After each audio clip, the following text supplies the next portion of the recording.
Hello class 11th। आज हम देखने जा रहे हैं क्लास 11th का एक इम्पॉर्टेंट टॉपिक जिसका नाम है motion in a straight line, है ना। लेसन 3 है एनसीईआरटी बुक में। अगर कोई और बुक से भी आप पढ़ते हैं तो उसमें कहीं आगे पीछे होगा, कोई इशू नहीं है।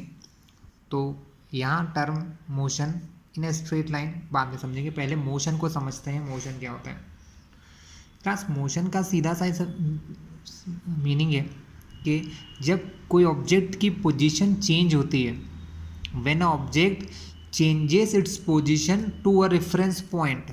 मान लो, समझने के लिए देखिए कि अगर आप ये कोई फिक्स प्लेस है, हमेशा किसी फिक्स्ड प्लेस को हम रेफरेंस पॉइंट एज्यूम करते हैं। क्लास क्या मानते हैं?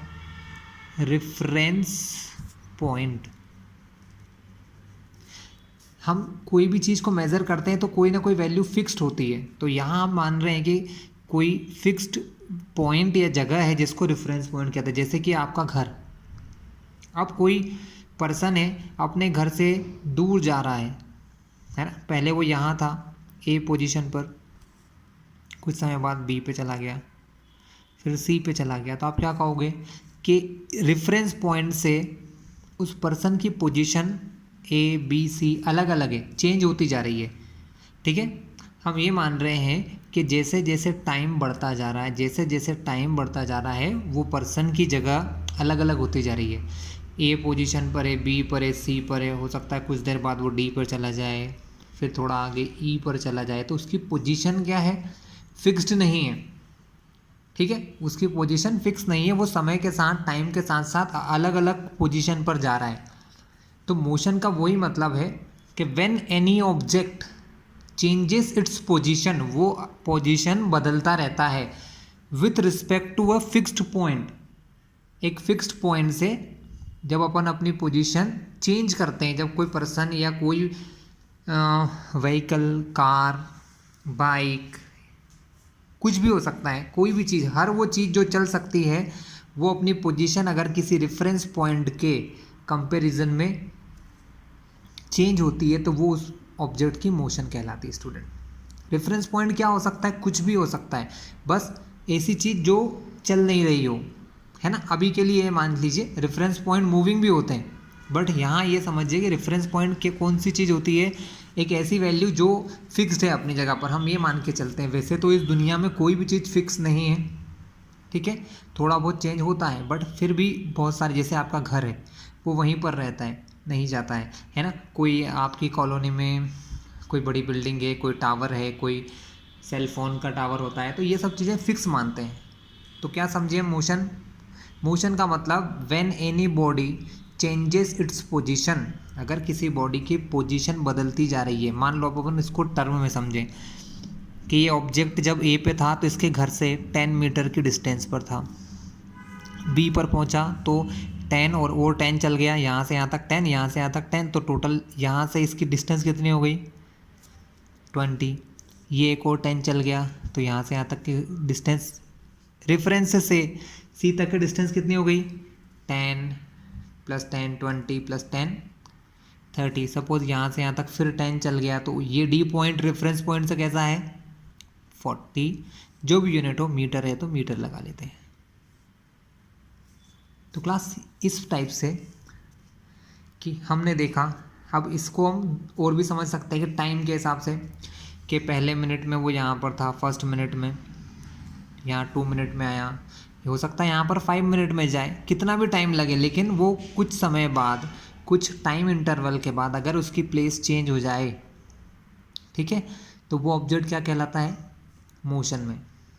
बट अगर कोई point, if any point does not changes its position, मान लो कि एक पॉइंट है, ये रेफरेंस पॉइंट हो गया आपका, और ये कोई ऑब्जेक्ट है, कोई कार है, वो चल के 10 मीटर डिस्टेंस पर आ गई यहाँ 5 मिनट के अंदर।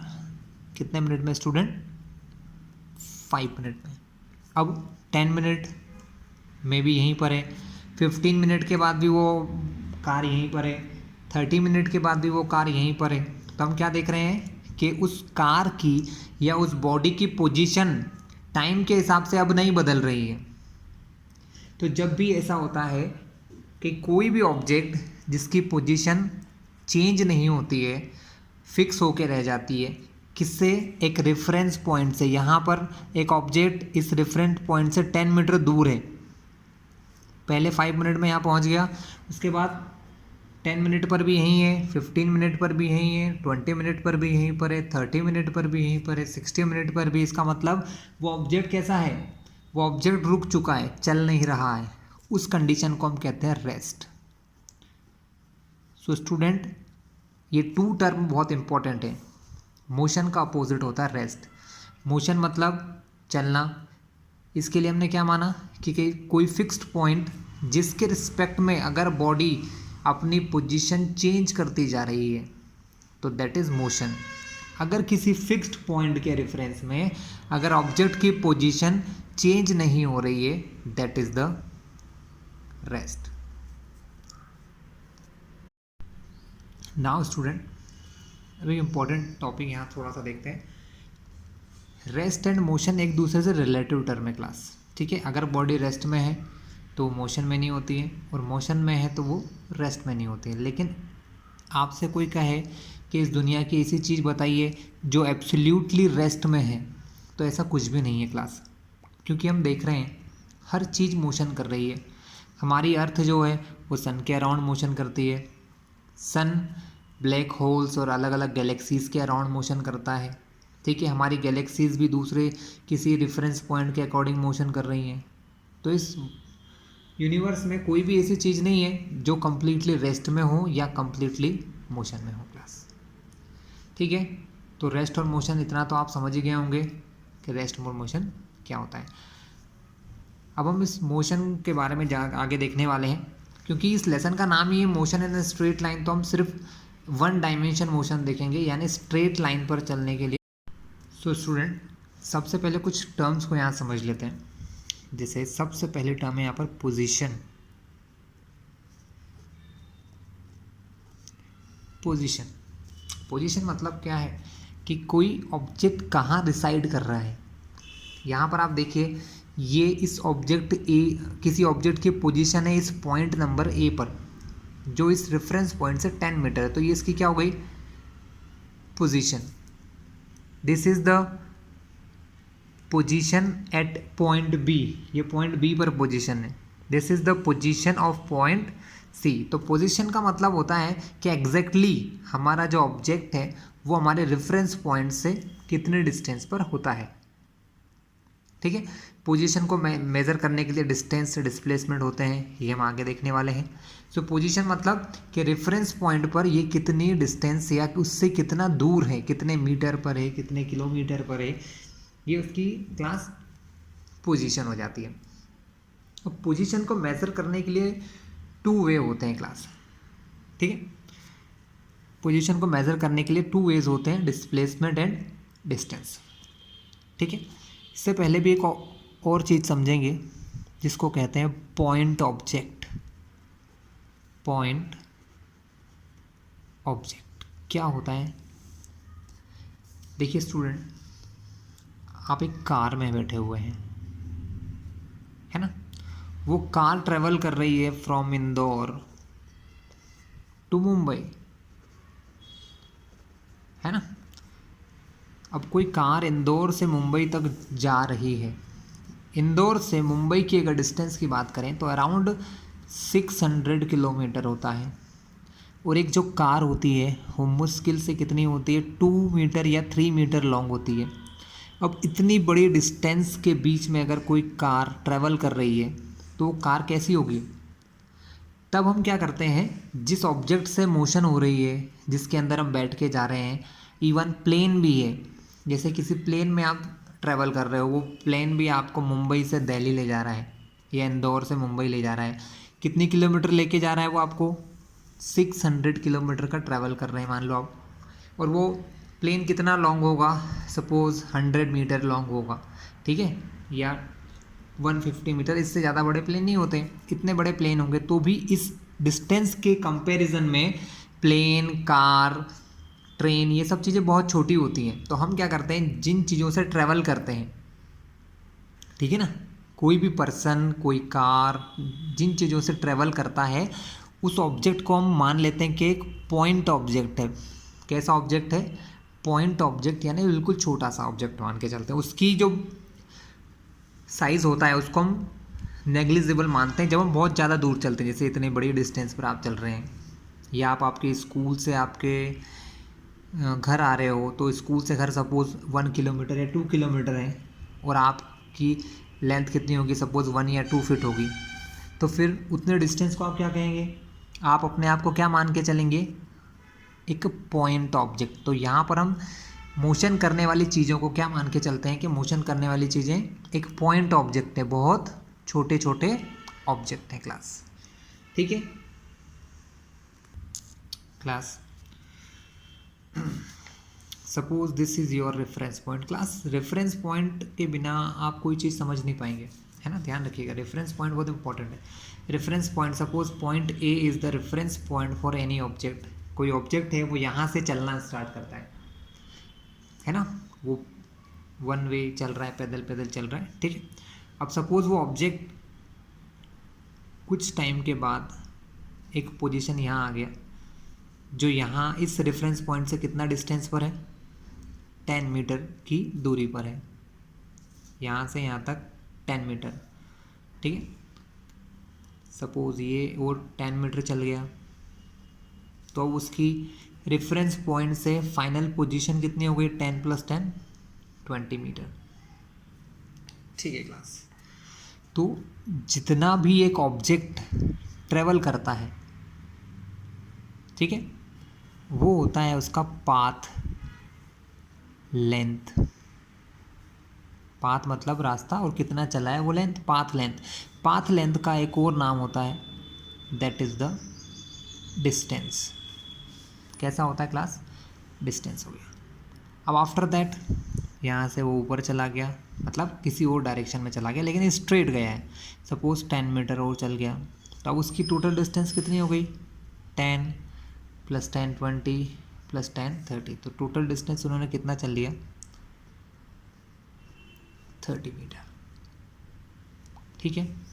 तो पाथ लेंथ मतलब कि किसी स्पेसिफिक डायरेक्शन में या कहाँ पर भी बॉडी किसी रेफरेंस पॉइंट से गिवन टाइम में, जितने टाइम में कितने दूर चल जाती है, वो उसकी पाथ लेंथ होती है। जो वो चलता है, जितना वो चलता है, जितना वो ट्रैवल करता है, वो उसकी पाथ लेंथ होती है, या उसको हम डिस्टेंस कहते हैं। डिस्टेंस को हमेशा मेज़र करते हैं मीटर में, क्योंकि डिस्टेंस एक प्रकार की क्या होती है,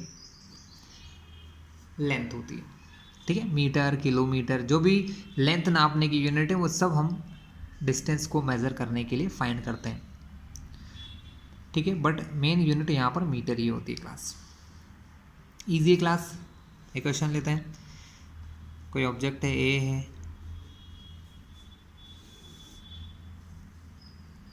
वो पॉइंट बी पर पहुँच चुका है 10 मिनट में, और डिस्टेंस यहाँ से यहाँ तक कवर किया है 100 है। तो ये आपकी 100 मीटर जो पाथ, जितना वो यहाँ से यहाँ तक चला है, ये आपकी क्या हो गई है student, this is your distance, ये आपकी डिस्टेंस है। आसान लग रहा है, लेकिन अब एक इसमें थोड़ा सा चेंज करते हैं हम लोग। अब न्यू थिंग को समझते हैं, डिस्प्लेसमेंट। या डिस्प्लेसमेंट से पहले एक और बात मैं आपको बता दूं। कोई ऑब्जेक्ट ए है, वो यहाँ से बी पोजीशन पर गया, और कुछ टाइम के बाद वो फिर से रेफरेंस पॉइंट की तरफ आ गया, फिर से इस तरफ अपने घर की ओर कह लो, या रेफरेंस पॉइंट की तरफ फिर से आ गया यहाँ तक, इसको सी पॉइंट, और यहाँ से यहाँ तक की डिस्टेंस जो है दैट इज़ द 60 मीटर। तो अब आपसे पूछा जाए इसने कितना पाथ चला है, इसने कितना रास्ता ट्रैवल किया है, कितने डिस्टेंस हो गई, तो पहले ए से बी पे गए, कितना था 100 मीटर, फिर बी से सी पे आए, कितना हो गया 60 मीटर। तो टोटल डिस्टेंस कितना हो गया स्टूडेंट, डिस्टेंस हो गया 160 मीटर। इजी कॉन्सेप्ट है। लेकिन अब प्रॉब्लम आएगी डिस्प्लेसमेंट जब आएगा। प्रॉब्लम का मतलब ये नहीं है कि प्रॉब्लम है, डिस्प्लेसमेंट थोड़ा सा अलग है क्लास। डिस्प्लेसमेंट का मतलब सिर्फ ये है कि स्टार्टिंग पॉइंट कहाँ से स्टार्ट कर रहे हैं और कहाँ पर ख़त्म हो रहे हैं, उसके बीच की मिनिमम लेंथ, उनके बीच की मिनिमम लेंथ, ठीक है। अब आप यहाँ से ए से स्टार्ट हुए, आप इसी क्वेश्चन को देख लीजिए। आप ए से स्टार्ट हुए, बी पर गए, लेकिन बी पर नहीं रुके, बी से आके सी पर रुक गए, तो आपकी इनिशियल पोजीशन क्या थी, कहाँ से आपने स्टार्ट किया, ए से। So initial position A, B पर गए, थोड़ा सा वेट किया, फिर सी पर आके रुक गए, तो ये सी क्या है, आपकी फाइनल पोजीशन। तो डिस्प्लेसमेंट क्या कहता है कि आप कहीं पर भी गए हो, कुछ भी किया हो, लेकिन आपने स्टार्ट कहाँ से किया है और आप लास्ट में रुके कहाँ पर हो, फाइनल कहाँ हुआ है। इनिशियल से फाइनल पॉइंट के बीच की जो ये लेंथ होती है ना, इसको कहेंगे डिस्प्लेसमेंट। आप कहीं पर भी गए लेकिन एक्चुअल में आप पहुँचे कहाँ, इन दी लास्ट, आखिरी में आप कहाँ पहुँच गए, इस पॉइंट पे आप रुक गए, तो ये आपकी क्या हो गई क्लास, ये आपकी फाइनल पोजीशन हो गई। अब इन दोनों के बीच की जो ये लेंथ है, इतना ये पाथ है, ठीक है, ये पाथ इन दोनों के बीच का कैसा होता है, डिस्प्लेसमेंट होता है। डिस्प्लेसमेंट की एक फिक्स डायरेक्शन होती है स्टूडेंट, डिस्प्लेसमेंट की हमेशा एक फिक्स डायरेक्शन होती है। Displacement always work from initial to final position. Displacement की डायरेक्शन होती है इनिशियल पोजीशन से फाइनल पोजीशन की ओर, ठीक है। और जिन चीज़ों को that quantities which are represented by direction, और ऐसी चीज़ें जिनको डायरेक्शन से शो करा जाता है स्टूडेंट, हम उनको वेक्टर कहते हैं। तो डिस्प्लेसमेंट कैसी क्वांटिटी है, डिस्प्लेसमेंट एक ऐसी फिजिकल क्वांटिटी है जिसको हम वेक्टर क्वांटिटी कह सकते हैं, मतलब डिस्प्लेसमेंट एक वेक्टर फिजिकल क्वांटिटी है। क्लियर हुआ स्टूडेंट। अब अगर यहाँ से मैं आपको इसी क्वेश्चन में डिस्प्लेसमेंट पूछूं तो आप क्या कहेंगे, ए से सिर्फ सी के बीच का जो पाथ है वो होगा हमारा डिस्प्लेसमेंट। डिस्टेंस तो हमने निकाल लिया, यहाँ गए ए तक 100, फिर 60, 160, लेकिन डिस्प्लेसमेंट कितना होगा, यहाँ से यहाँ तक टोटल 100, इतना 60। अगर 100 में से ये 60 माइनस कर दूंगा तो हमको पता चल जाएगा यहाँ से यहाँ तक की डिस्टेंस कितनी होगी, 40 मीटर। तो डिस्प्लेसमेंट को कैसे रिप्रेजेंट करेंगे, हम रिप्रेजेंट करेंगे 40 मीटर ए टू सी, ए से सी की तरफ 40 मीटर। तो ये हो गया क्लास आपका डिस्प्लेसमेंट।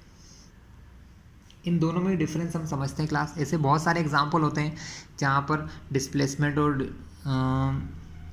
डिस्टेंस सेम होता है, लेकिन बहुत सारे एग्जांपल ऐसे भी होते हैं जहाँ ये अलग अलग फाइंड होता है, जैसे ये क्वेश्चन है, ठीक है। तो हम क्या देखें, तो पहले तो हम ये देखते हैं डिस्प्लेसमेंट क्या क्या हो सकता है। देखिए क्लास, ये डिस्प्लेसमेंट पॉजिटिव था, है ना। अगर मैं इस डायरेक्शन को पॉजिटिव मानता हूँ तो इसके अपोजिट जाने को हम क्या मानते हैं, नेगेटिव। समझिए, ऑब्जेक्ट स्टार्टिंग फ्रॉम ए, पहले वो इस तरफ जाता है, यहाँ पर आ गया पॉइंट बी पर जो कि 100 मीटर डिस्टेंस पर है ना। तो ये आपकी इनिशियल डायरेक्शन, आपने इस डायरेक्शन को पॉजिटिव माना हुआ है, तो ये डायरेक्शन कैसी होगी क्लास, माइनस होगी। ऑब्वियसली हम लोग नंबर लाइन पढ़े हुए हैं कि ये 0 से इधर प्लस होता है, 0 के लेफ्ट में माइनस होता है। अब ऑब्जेक्ट यहाँ से फिर से स्टार्ट हुआ और अपने इनिशियल पॉइंट की ओर चलते चलते चलते और आगे चला गया और वो यहाँ आके रुक गया, तब ये जो डिस्प्लेसमेंट होगा हम इसको कैसा कंसिडर करते हैं, तब हम इसको कैसा कंसिडर करेंगे, नेगेटिव। इसका मतलब डिस्प्लेसमेंट पॉजिटिव भी है और डिस्प्लेसमेंट नेगेटिव भी। अगर मान लो ये डिस्टेंस 80 मीटर है तो इसकी डिस्प्लेसमेंट कितना होगा, डिस्प्लेसमेंट हो जाएगा आपका -80 मीटर, क्योंकि आपने इस डायरेक्शन को पॉजिटिव माना है, तो ये डायरेक्शन कैसी हो जाएगी आपके लिए, नेगेटिव डायरेक्शन हो जाएगी। तब डिस्प्लेसमेंट कितना हो गया स्टूडेंट, -80 मीटर। यानी डिस्प्लेसमेंट पॉजिटिव होता है, डिस्प्लेसमेंट नेगेटिव भी होता है, and displacement can be zero. Displacement zero भी हो सकता है। कैसे हो सकता है, देखिए, if an object start from here, कहीं पर गए बी पोजीशन पर, वहाँ से रिटर्न आए और वहीं पर आके रुक गए, मतलब यहाँ से यहाँ पहुँचे और रिटर्न अपने प्लेस पे आ गए। फाइनल क्या देखा आपने, जहाँ से स्टार्ट किया फाइनली वहीं आके रुक गए। तो जब आपकी इनिशियल और फाइनल पोजीशन सेम हो, मतलब ऑब्जेक्ट जहाँ से चालू हुआ वहीं पे आके फिर से रुक गया, तो वो कहीं नहीं गया, वो तो वहीं पर है ना, तब उसका डिस्प्लेसमेंट क्या होता है student, zero. So displacement zero हो सकता है, नेगेटिव हो सकता है, पॉजिटिव। ज़ीरो क्यों समझ में आया, क्योंकि ऑब्जेक्ट कहीं गए नहीं। जब ऑब्जेक्ट की इनिशियल और फाइनल पोजीशन सेम होती है, when the initial and final position of the object is same, ठीक है। जब ऑब्जेक्ट की इनिशियल और फाइनल पोजीशन सेम होगी तो हम क्या कहेंगे कि ऑब्जेक्ट का डिस्प्लेसमेंट होगा ज़ीरो। डिस्टेंस जीरो नहीं होगा स्टूडेंट, डिस्टेंस तो कंप्लीट होगा, पहले ए से बी की डिस्टेंस और बी से ए तक दोनों मिलाकर हमारा डिस्टेंस हो जाएगा। चलिए कुछ और एग्जांपल देखते हैं, क्लास से एग्जांपल लेते हैं। मेकिंग अ नंबर लाइन, हम एक नंबर लाइन बना लेते हैं, लाइन से ड्रॉ कर लेते हैं स्टूडेंट। ये ज़ीरो है, पॉइंट ए 10,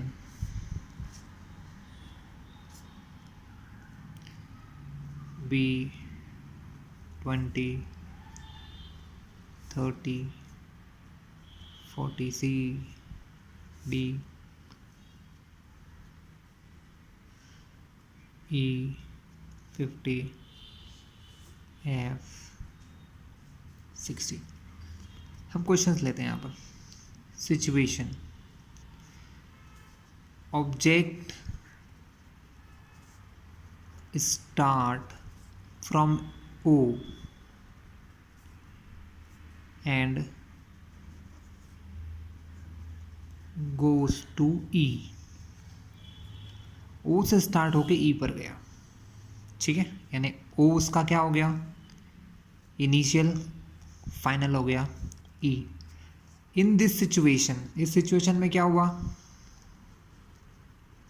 डिस्टेंस कितना होगा स्टूडेंट, जितना चला वो तो डिस्टेंस, तो ओ से ई पर आया कितना हो गया 50 मीटर, है ना। ये सब यूनिट लेंथ, मतलब ये जो यूनिट है मीटर में, ध्यान रखना। तो डिस्टेंस कितना हो गया स्टूडेंट 50 मीटर। नेक्स्ट देखिए डिस्प्लेसमेंट, सो डिस्प्लेसमेंट भी 50 होगा, जीरो से ओ से स्टार्ट किया 50 पे चला गया, तो डिस्प्लेसमेंट भी क्या दिख रहा है दोनों के बीच में, इन दोनों के बीच में डिस्टेंस दिख रही है 50 मीटर, तो डिस्प्लेसमेंट भी 50, बस लिख सकते हो ओ टू ई। चलिए आसान था। नेक्स्ट, ऑब्जेक्ट स्टार्ट हुआ अब ई से, टेकिंग यू टर्न, वो फिर से इस तरफ आने लगा, and coming to point C, और वो कहाँ आ गया student, that coming to point C, वो पॉइंट सी पर आ गया। तब आप क्या कहोगे, सिचुएशन बी, दूसरी सिचुएशन में कहाँ पर आया है, वो पॉइंट सी पर आ गया है। तो अब आपसे मैं अगर डिस्टेंस पूछूं तो आप क्या कहेंगे, आप कहेंगे ओ से ए तक 50 plus 10 60 plus 10 70, so distance will be 70 metre. But अब डिस्प्लेसमेंट क्या होगा स्टूडेंट, अब डिस्प्लेसमेंट हम ये देखते हैं कि वो कहीं पर भी गया है, लेकिन वो अब रुका कहाँ पर है, सी पर। तो डिस्प्लेसमेंट हम सी का देखेंगे, बस ओ से सी तक देखेंगे, वो कहाँ गया उससे कोई मतलब नहीं, वो कहाँ रुका है, ओ से स्टार्ट हुआ सी पे रुका, ओ से सी के बीच में कितना दिख रहा है 30, तो डिस्प्लेसमेंट यहाँ होगा 30 मीटर।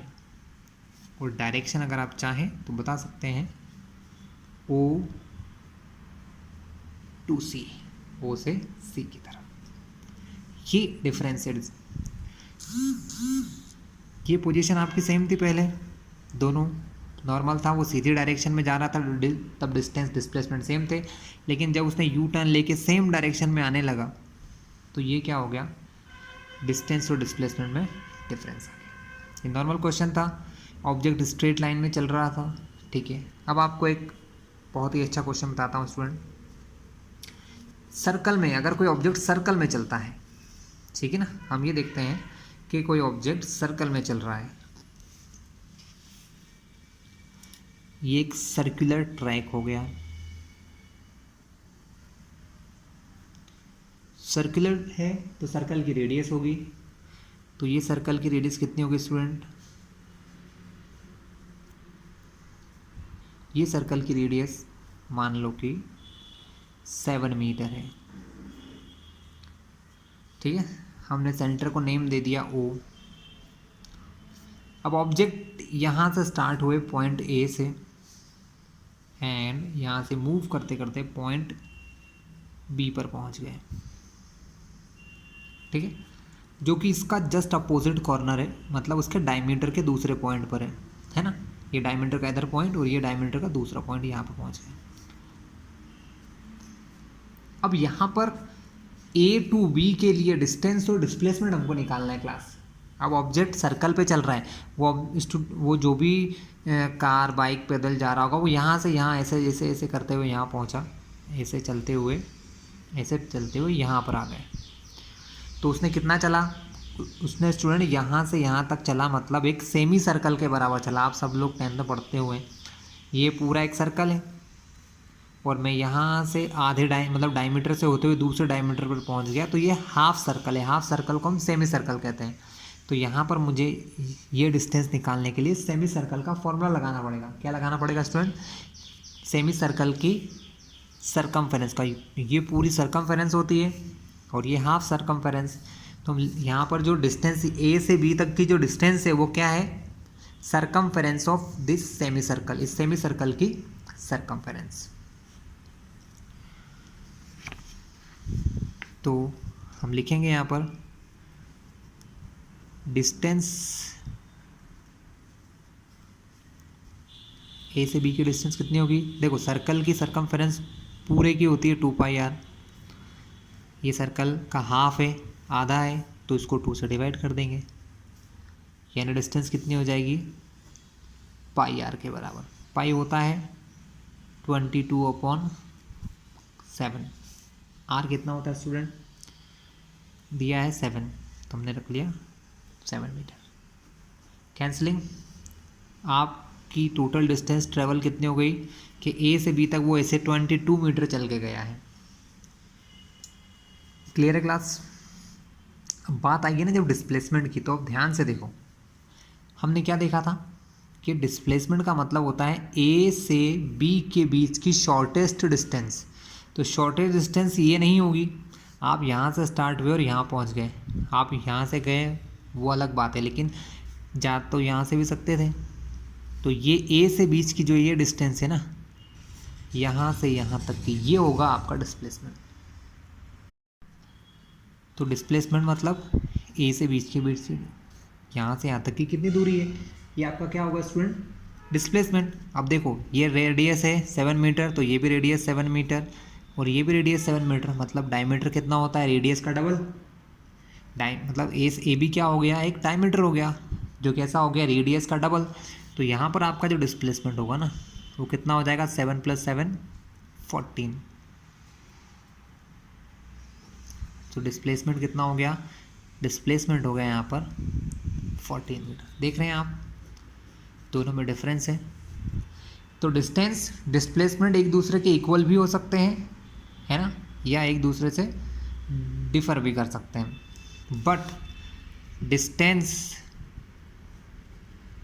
जो होता है ऑलवेज ग्रेटर देन और इक्वल टू डिस्प्लेसमेंट। मतलब डिस्प्लेसमेंट और डिस्टेंस दोनों एक दूसरे के इक्वल हो सकते हैं, लेकिन डिस्प्लेसमेंट कभी डिस्टेंस से ज़्यादा नहीं हो सकता है, और डिस्टेंस डिस्प्लेसमेंट से ज़्यादा भी हो सकती हैं और उसके इक्वल भी हो सकते हैं। स्टूडेंट क्लियर है आपको? इतना ये एग्जाम्पल ठीक लगा आपको? इजी था? अब आपको समझ गया कि कोई से भी मोशन और डिस्टेंस डिस्प्लेसमेंट अलग अलग होते हैं। ठीक है, हमको इस लेसन में स्ट्रेट लाइन मोशन पढ़ना है, इस प्रकार के सर्कुलर मोशन नहीं पढ़ना है, तो हम इस प्रकार के एग्जाम्पल ज़्यादा देखेंगे स्ट्रेट लाइन मोशन के।